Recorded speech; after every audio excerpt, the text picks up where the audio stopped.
O filme é com Leonardo DiCaprio, né? Acho que é.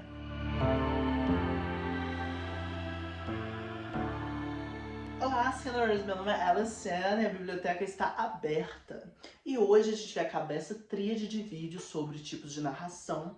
E a gente vai falar de narração homodiegética, que é aquela em que o narrador está inserido dentro da história, é uma narração em primeira pessoa, mas ele não é o protagonista da história.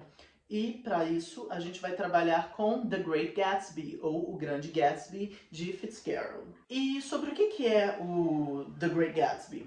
Muitas pessoas acham que é uma história de uma tragédia de amor entre o Jay Gatsby e a Daisy Buchanan, com quem ele nunca termina junto por causa de todas as circunstâncias, mas essa é apenas uma interpretação superficial da história. O que está acontecendo na história? A gente tem esse narrador, que é o Nick, né, que vai se mudar para perto da casa do Jay Gatsby.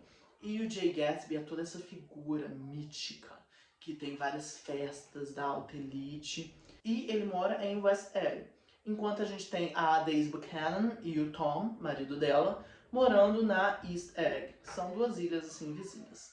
E entre as duas ilhas e o continente, a gente tem esse lugar todo sujo, que é um grande símbolo dos males da industrialização norte-americana. Por quê? Sobre o que é a história de The Great Gatsby? A história é sobre as relações entre o New Money e o Old Money. O que foi isso? A gente tinha essas elites, as pessoas que herdaram dinheiro nos Estados Unidos e que viviam de herança, que é o que nós chamamos de Old Money. Então, pessoas que já nasceram em famílias com dinheiro, como o Tom e a Daisy. Por outro lado, a gente tem o New Money. A gente está falando ali da década de 20, a gente está falando do apogeu do jazz, das festas, das roupas, mas o New Money veio depois da Primeira Guerra e quando teve uma explosão financeira nos Estados Unidos, muitas pessoas conseguiram muito dinheiro antes da crise de 29 e essas pessoas eram mal vistas pelas que tinham Old Money. Dentre essas pessoas, nós temos o Jay Gatsby. Só que o Jay Gatsby sempre foi apaixonado pela Daisy, que se casou com Tom. Mas os dois eram old moneys. Então a Daisy sempre esteve muito além do Gatsby. Ele nunca conseguiu alcançar esse desejo.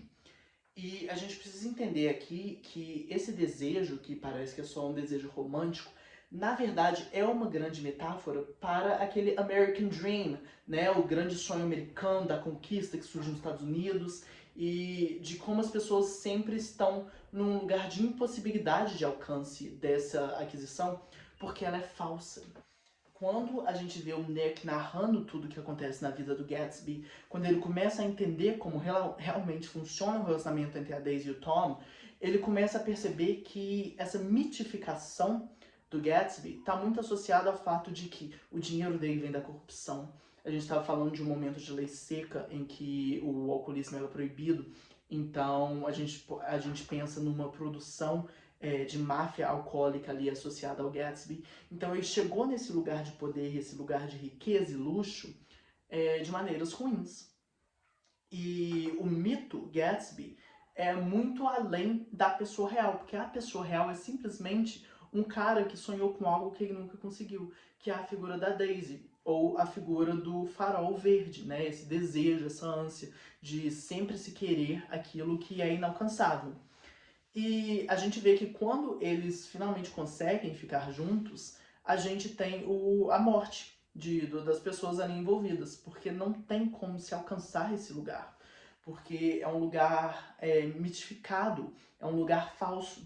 E a gente só consegue entender toda essa alegoria, toda a compreensão da falsidade dessas pessoas, da falsidade da construção, da hipocrisia da luta entre o New Money e o Old Money, pelo fato de que quem está narrando, apesar de estar conectado diretamente com isso, tem uma perspectiva sobre isso isenta da briga. Porque o que está acontecendo ali é entre Gatsby, Daisy, Tom, e o Nick tá ali tipo... que falso, né? Vou fazer um funeral pro Gatsby, que era meu único amigo. E aí, quando você vê, não tem ninguém no funeral, embora tivessem várias pessoas nas festas. E você vê que eram relações plásticas.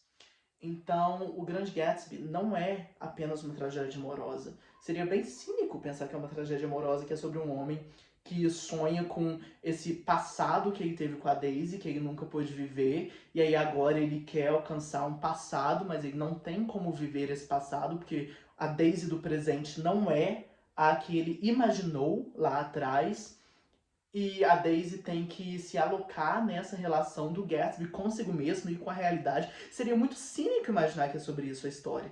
Então a gente precisa ler The Great Gatsby como essa grande alegoria para a realidade dos Estados Unidos no século XX e que, apesar da narração em primeira pessoa, a homodiegese permite esse certo distanciamento, do qual a gente consegue ver com ironia. Lembra que a gente falou de distanciamento e ironia quando a gente falou de Don Quixote? E entender o que realmente está sendo significado ali dentro do texto do Fitzgerald.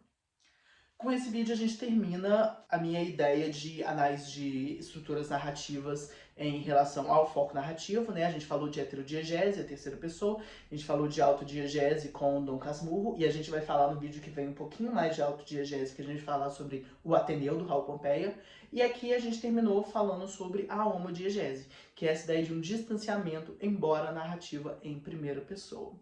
Eu espero que vocês tenham entendido e eu vejo vocês lá no Ateneu que pegou fogo. Beijo!